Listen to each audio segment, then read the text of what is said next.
अस्सलाम वालेकुम पाकिस्तान जिंदाबाद। आज एक लंबा अरसा गुज़र गया और उसके बाद गुफ्तगू हो रही है जी कि पिछले साल वाला ही मुतालबा है, वही हालात हैं, वही मामलात हैं।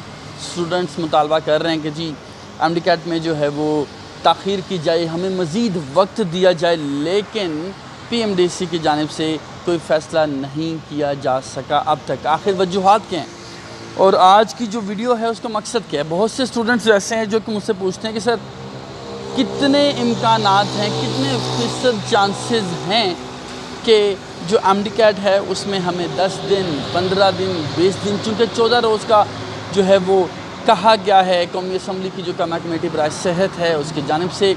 अब सवाल ये है कि क्या पीएमडीसी इस चीज़ का पाबंद है कि जितनी देर पार्लियामेंट की जानिब से उनको कहा गया है उतनी ही देर वो ताख़ीर करेंगे या उससे कम करेंगे या उससे ज़ायद करेंगे या बिल्कुल नहीं करेंगे?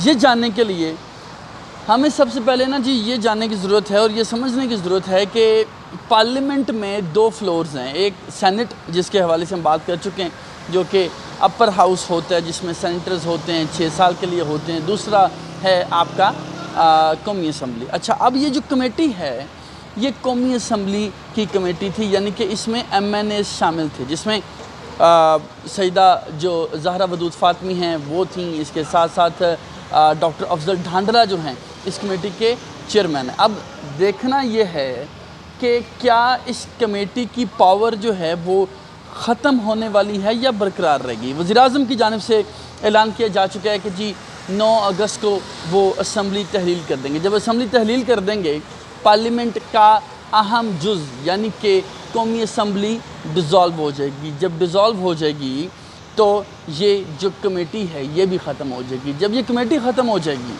तो याद रखिए पीएमडीसी के पास कोई भी जवाज़ हो सकता है, क्योंकि पीएमडीसी को जिस कमेटी ने डायरेक्शन दी हैं जब वो कमेटी ख़त्म हो गई, जब ज़हरा वदूद फ़ातिमी MNA ना रहीं, जब डॉक्टर अफजल ढांडला MNA ना रहे, तो ये बताइए कि पीएमडीसी को कौन पूछेगा भाई आपने हमारा हुक्म क्यों नहीं माना, भाई आपने हमारी बात क्यों नहीं मानी, हमने आपको हदायत दी थी। तो मेरा कंसर्न ये है, अब अगर अखलाकी लिहाज से बात की जाए तो पीएमडीसी को चाहिए कि पार्लियामेंट की कमेटी ने चाहे आज चाहे साल पहले डायरेक्शन दी, उनकी डायरेक्शंस को एहतराम दिया जाना चाहिए, उनको इज़्ज़त दी जानी चाहिए और उस पर अमल दरामद होना चाहिए। ये असूल की बात है। लेकिन मेरा ज़ाती ख़्याल ये है कि अगर तो आज कल परसों यानी कि 9 तारीख़ तक अगर तो पीएमडीसी काउंसिल इजलास बुला लेती है और इजलास होता है तो उस पर पार्लियामेंट का वो प्रेशर रहेगा और फ़ौरी तौर पर जो फ़ैसला है वो किया जाएगा। 14 रोज़ का कहा गया है, 14 रोज़ बआसानी जो है ताख़ीर की जा सकती है, क्योंकि ज़ाहिर है अगर हम गुज़श्ता सालों की बात करते हैं तो अगस्त के आखिरी अय्याम में या सितंबर के फर्स्ट सेकंड वीक में एमडीकैट कभी ना हुआ, तो अक्टूबर नवंबर में होता रहा। इस हवाले से मिसालें मौजूद हैं। तो पीएमडीसी को बआसानी ये फ़ैसला जो है ले लेना चाहिए। लेकिन अगर कौमी असम्बली की जो डिसोल्यूशन है वो हो जाती है, कौमी असम्बली डिज़ोल्व हो जाती है, तहलील हो जाती है, तो मेरा ख़्याल है, मेरा ज़ाती ख़्याल है कि पीएमडीसी की जो काउंसिल है उस पर वो वज़न नहीं रहेगा इन MNAs का, इन अरकान कौमी असम्बली का, ज़हरा वदूद फ़ातिमी का, डॉक्टर अफजल ढांडला का, क्योंकि तब ये MNA नहीं होंगे। जब MNA नहीं होंगे तो अब खुद सोचिए कि अगर जो काउंसिल है वो फ़ैसला नहीं लेती 9 अगस्त के बाद, अगर पीएमडीसी काउंसिल का इजलास बुलाया नहीं जाता और अगर बुलाया भी जाता है और इस मामले को देखा जाता है और उसमें ये कहा जाता है कि जी हमें ये समझ नहीं आता और we don't believe and we don't think कि इसमें मज़ीद एक्सटेंशन डेट की होनी चाहिए, इसलिए हम ये फ़ैसला नहीं कर रहे, तो कौन उनको ललकारेगा, कौन पूछेगा, कौन उनको तलब करेगा, कौन उनसे सवाल करेगा? सिर्फ आप कर सकेंगे, मैं कर सकूँगा। या एक फ़्लोर है वो है जी सेनेट का। सेनेट का जो फ्लोर है उसमें कामा कमेटी बराए सेहत जो है, स्टैंडिंग कमेटी जिसको हम कहते हैं, उसके जो चेयरमैन हैं सेनेटर हुमायूं मोहम्मद, डॉक्टर हुमायूं मोहम्मद, जिनकी काविशें हमने गुज़श्ता सालों में भी देखी हैं। पीएमडीसी के हवाले से, पीटीआई से उनका ताल्लुक़ है, और वो बरकरार रहेंगे। अगर मामला उस कमेटी में जाता है, कोई सेनेटर इस मामले को, जिसमें सेनेटर तंगी और दीगर जो सेनेटर्स हैं जो उस कमेटी के रुकन हैं, अगर उनकी जानिब से मामला उस कमेटी में उठाया जाता है तो ये कहा जा सकता है कि सेनेट बरकरार रहेगी, कमेटी बरकरार रहेगी, कमेटी का प्रेशर PMDC पर बरकरार रहेगा। लेकिन अगर नेशनल असम्बली की तरफ हम देखते हैं तो नेशनल असम्बली जी मज़ीद 2 दिन की मेहमान है। 2 दिन बाद नेशनल असम्बली जो है ख़त्म हो जाएगी, और चूँकि मेरा ये ज़ाती ख्याल है कि जब असम्बली ख़त्म हो जाएगी, जब ओहदा ख़त्म हो जाएगा, ज़हरा वदूद फ़ातिमी MNA नहीं रहेंगी, डॉक्टर अफजल ढांडला MNA नहीं रहेंगे, तो उनके पास अख्तियारात भी ख़त्म हो जाएंगे कि वो तलब कर सकें रजिस्ट्रार को, सदर को, नायब सदर को, PMDC के किसी अफसर को। तो अब देखना ये है, आइंदा 2 रोज़ बड़े अहम है इस हवाले से। अगर 2 रोज़ में इजलास होता है, जो कि उम्मीद ये की जा रही है कि इस हफ़्ते में इजलास हो सकता है, अगर इन 2 दिनों में इजलास होता है तो इस चीज़ के इम्कानात मौजूद हैं, वाज़ेह इम्कानात मौजूद हैं कि जो फ़ैसला है स्टूडेंट्स के हक़ में आएगा।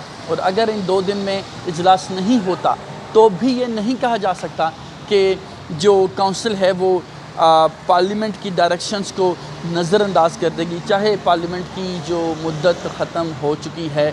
लेकिन मेरा ये ज़ाती ख्याल है कि अगर कोशिश हम करते हैं, आप भी यकीनी तौर पर इस हवाले से आवाज़ उठा रहे हैं, मैं भी उठा रहा हूँ, अगर इन 2 दिनों में, आजकल परसों यानी कि 3 दिन हैं, अगर 3 दिन में इजलास होता है तो इस चीज़ के ज़्यादा इम्कानात हैं कि जो ताख़ीर है वो की जा सकती है। इसके अलावा और भी बहुत से मामलात हैं जिनको PMDC काउंसिल जो है वो एड्रेस कर सकती है। ख़ुसूसन जो लास्ट ईयर का MD कार्ड था उसको भी इस साल जो है वैलिड करार देने के हवाले से भी बात की गई है। इस मामले को भी PMDC देखेगी। पब्लिक सेक्टर जो यूनिवर्सिटीज़ हैं, मेडिकल जो कॉलेजेस हैं, इनमें सीट्स बढ़ाने के हवाले से जो तमाम तर बच्चे MBBS करना चाहते हैं उनको सीट्स नहीं मिलती, मजबूरन उनको प्राइवेट मेडिकल कॉलेजेस में जाना पड़ता है जो बड़े महंगे हैं, और उसके बाद उनको प्राइवेट बाहर से जो है MBBS करना पड़ता है। इस मामले को भी देखा जाएगा और इस हवाले से भी उम्मीद की जा रही है कि जो सरकारी मेडिकल कॉलेजेस हैं उसमें जो सीट्स हैं बढ़ाए जा सकते हैं। और आखिरी पॉइंट जो PMDC काउंसिल में ज़ेर गौर आ सकता है वो होगा प्राइवेट मेडिकल कॉलेजेस में फ़ीस की जो बढ़ती हुई एक स्पीड है उसको कंट्रोल करने के हवाले से। वो मामला जो है वो भी PMDC काउंसिल में जो ज़ेर गौर है आ सकता है। अब ये कब होगा, आज होगा, कल होगा, परसों होगा, ये कहना कबल अज़ वक्त होगा।